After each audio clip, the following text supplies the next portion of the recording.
Hello po mga kababayan, si Dante Maravillas. Di ano na niya Mr. Maravillas, anong mga ganap? O ngayon yung pag-resume, maya-maya mga kababayan, magkakaroon ng hearing yung Senate Floribond Committee ni Ping Lacson. Pero sana hindi mauwi mga kababayan sa witch hunt. Bakit na niya Mr. Maravillas? Ano yung mga nasasagap mong balita? May mga kumakalat kasi mga kababayan na usap-usapan na may bagong testimony na iugnay mga kababayan. Idudugtong si dating Speaker Martin Romualdez sa budget scandal. Sabi ko sa inyo mga kababayan, ayaw nilang tantanan talaga si Martin Romualdez. Nakikita ninyo ang galawan mga kababayan. Yan ang mga balibalita mga kababayan. Idudugtong daw si Martin Romualdez sa pamamagitan po ni Diskaya. Pag ganyan mga kababayan, ang ganitong mga galaw, kung wala pa rin pong sapat na ebidensya at malinaw na batayan, masasabi natin na hindi na paghanap ng katotohanan, kundi witch hunting na po. At alam naman po natin, ang witch hunt sa ating batas at sa moralidad, hindi kailanman ito mga kababayan nagdadala ng hustisya. Kasi po, sa due process, hindi po sapat ang chismis o mga bulong-bulungan. Ang testimony kasi mga kababayan, kung gagamitin para idamay ang isang halal na opisyal, at ay dapat po kasi sworn siya, sinumpa ang salaysay. At consistent dapat, corroborated ng mga dokumento o independent witnesses, at saka sinusuri po sa kabuuang record ng kaso. Diba dapat ganon mga kababayan? At saka dapat huwag nang maulit po yung nangyari nang biglang lumitaw yung isang witness, si Gutesa, na hindi dumaan sa masusing vetting, na after nabasahin yung kanyang baking affidavit, basta lang maidiin si Martin Romualdez. Hindi ba yun ang nangyari mga kababayan? Bigla na lang nawala. Tingnan natin mga kababayan kung mamaya lumitaw muli si Gutesa. Pero duda tayo na aharap pa mga kababayan si Gutesa kasi nasunog na yung kanyang yung kanyang testimony at kanyang pagkatao. Damay siyempre sa pagkasunog yung nag-present ng witness, si Marcoleta. Timing ngayon si Marcoleta, hindi na nagsasalita. Napaya mga kababayan. Ang siging daldal si Mike Defensor. Walang tigil si Mike Defensor sa propaganda mga kababayan laban kay Martin Romualdez saka sa ating Pangulong Bongbong Marcos. Wala magmaniwala sa kanya.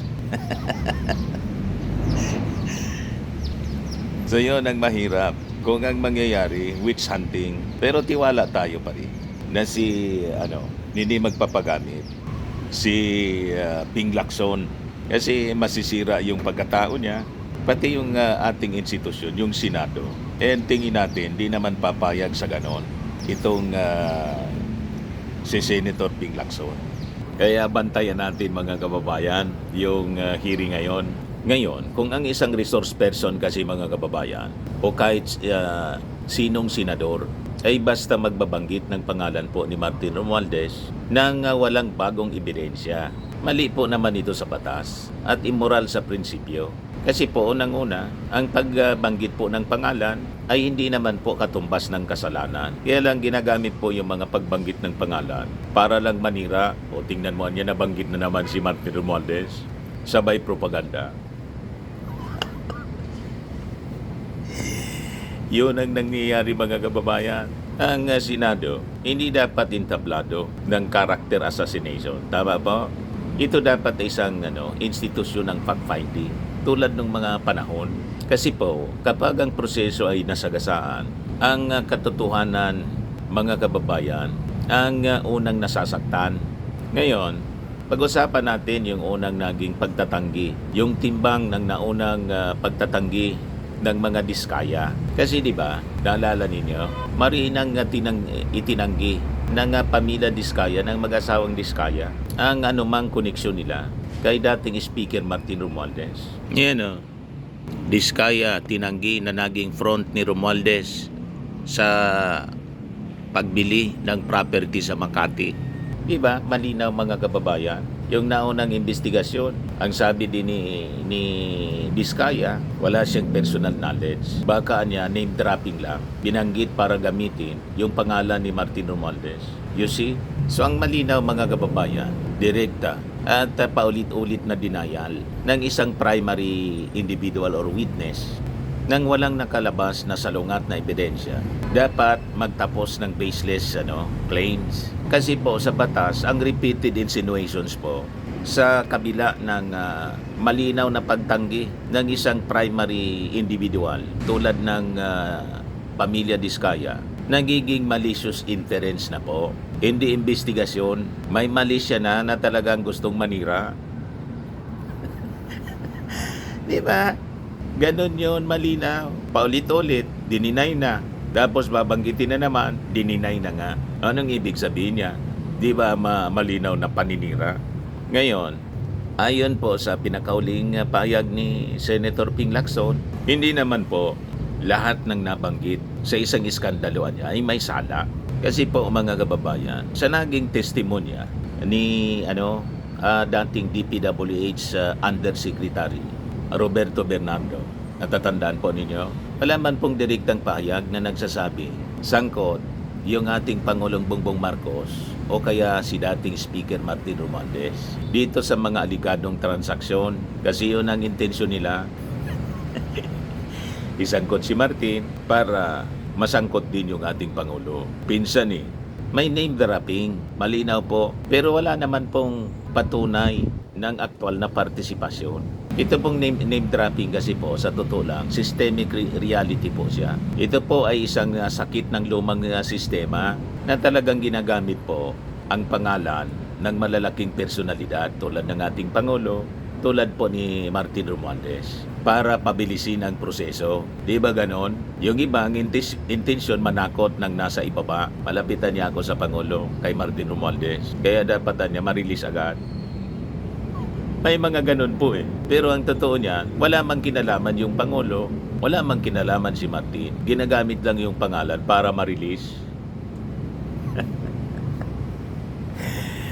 Ganon po yung yung sistema talaga. Para po may mukhang may basbas sa itaas. Ito mga projects na gusto nilang makuha o makickback. Tama po?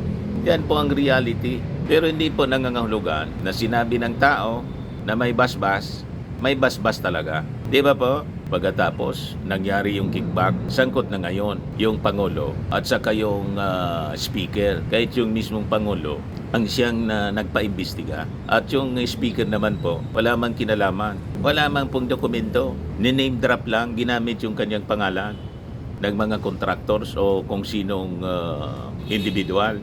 Possibly congressman na mahilig sa kickback. Yun ang mga sangkot dito po Kaya po, malinaw, iba yung binanggit o kasangkot talaga.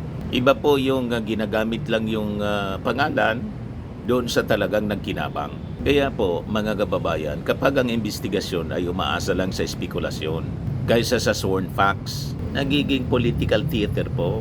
Ang dapat sana, katotohanan, lumabas yung dapat totoo, yung katotohanan mga kababayan dito. Kasi po, kapag naging teatro yung process, nawawala ng tiwala ang publiko po. Kaya dapat facts muna bago yung mga propaganda. Ebidensya muna bago politika. Tama po? O ngayon, ang tanong natin, bakit walang pag-usad sa kaso ni Chis Escudero? Tahimik pagdating po sa issue kay Chis Escudero, anyari. Diba po? Kasi sa totoo lang, malinaw yung pagkasangkot po ni Chis Escudero base mismo sa testimony ni Bernardo. Ayan ayon kay Bernardo, may 200 million pesos umanong kickbacks mula sa flood control at infrastructure projects. Ang pera ay dumaan daw kay Maynard Ngo, negosyante founder ng Cherry Mobile, dating special envoy sa China. bilang intermediary para kay Senator Chis Escudero. Di ba? O bakit wala ng development pagdating po sa kinasangkutan ni Chis Escudero? Yan ang katakataka, mga kababayan. So ang tanong, kung iisa ang testimonyang pinag-uugutan, bakit si Ngo ini-indict pero si Chis Escudero hindi? Diba ba? Gayong parehas po sila pinangalanan sa isang salaysay, sworn statement ni Bernardo. Tama po. Sa legal principle of parity kasi, mga kababayan, sa batas kapag ang akusasyon ay iisa ang pinagmulan at iisa din yung factual narrative, ang pamantayan po ng investigasyon ay dapat pantay. Hindi maaring piliin lamang kung sino yung uusigin at kung sino yung palalampasin. Lalo na po kung pareho po silang tinutukoy, di ba? Bilang parehong kabahagi ng nangyaring transaksyon. So kung sapat ang testimonya para idiin po yung intermediary, dapat sana suriin din yung principal na umano'y siyang nagkinabang, beneficiary. Kung kulang yung ebidensya sa isa, dapat sana malinaw kung bakit kulang. Hindi po yung tahimik lang na inilalampas. Kasi pag ganun, kaduda-duda. Tawag dyan, iba yung tinitingnan, iba yung tinititigan. Tama po. Ngayon, pag-usapan natin yung budget context, yung BICAM at saka yung 2025 GAA. So ibigay ko sa inyo yung importanteng background dito sa kwento, mga kababayan. Si Chis ang nanguna sa BICAM para sa 2025 GAA. Partner niya si Saldico bilang chairman ng House Appropriations nang sabi nagmaniobra ng pondo upang paboran ang mga kaalyadong senador. May 142 billion na insertion si Chis, kabilang ang mga pundong iniugnay sa mga ghost projects, lalo na po sa Bulacan. So malinaw po na ang leader po ng BICAM ang may command responsibility. Tama po? Sa proseso ng reconciliation at mga insertions. Hindi ito automatic na kasalanan. Pero it demands scrutiny. Dapat suriin po kasi kung may aligasyon ng ghost projects, makatarungan lamang po na siya sa atin ang papel ng mga pangunahing arkitekto ng final budget. Tama po. Dapat ganon. Ngayon, ang paulit-ulit po na pagbanggit sa pangalan ni Martin Romualdez sa kabila po ng malinaw na denial, kawalan ng kahit isang ebidensya at saka mga inconsistency sa mga testimonies. Malinaw po na hindi paghanap ng katotohanan. Di niya, Mr. Maravillas, ang tingin mo? Isa siyang pattern ng demolition job. Paninira para i-demolish, mga kababayan, si Martin Romualdez. Di ba malinaw ang ganon? On the other hand, sa kabilang banda, mga kababayan naman, ang hindi po pag-usad ng mga tanong laban doon sa iba pang mga pinangalanan sa parihong testimonya. Tulad po ng dating Senate President na malinaw po na nabanggit yung pangalan sa mga kickbacks na kinasangkutan. Ito po ay nagbubukas ng maseryosong issue. Ang ibig sabihin nito, mga kababayan, selective investigation.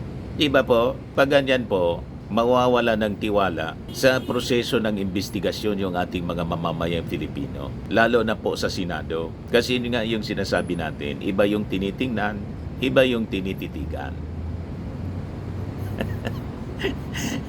Madaling sabi, pinipili nila kung sino lang yung gusto nilang idiin at yung gusto nilang palusutin. Tama po. Sana naman po hindi ganoon ang mangyari. So sa batas, mga kababayan, walang kasalanan sa pangalan lang. Sa hustisya po hindi sapat ang ingay. Kasi po kung talagang katotohanan ang hanap natin, na dapat talaga ganoon. Dapat itigil natin yung witch hunting. Sundan dapat po yung facts, hindi yung agenda, political agenda, mga kababayan. Tama po. So abangan natin kung ano yung mangyayari sa pagpapatuloy ng investigasyon ng Senate Blue Ribbon Committee mamaya, mga kababayan, sa pangunguna ni Senator Ping Lacson. Pero tiwala tayo, sabi natin kanina, na si Ping Lacson hindi magpapagamit sa kanino man, kundi mabigyan ng hustisya ang massive na nakawan sa pundo ng kaban ng bayan, mga kababayan, involving not millions, kundi billions of pesos. Ito yung rason kung bakit hindi umuunlad ang ating bansa dahil sa ganitong mga massive corruption in government na dekada-dekada na po, nakasanayan na po na gawin ng ilang mga opisyal ng ating gobyerno. At ito yung gustong tundukan ng ating Pangulong Bongbong Marcos. Tama po mga kababayan. Ayan lang po yung ating short video ngayon. Ako po si Dante Maravillas. Bye-bye po. God bless.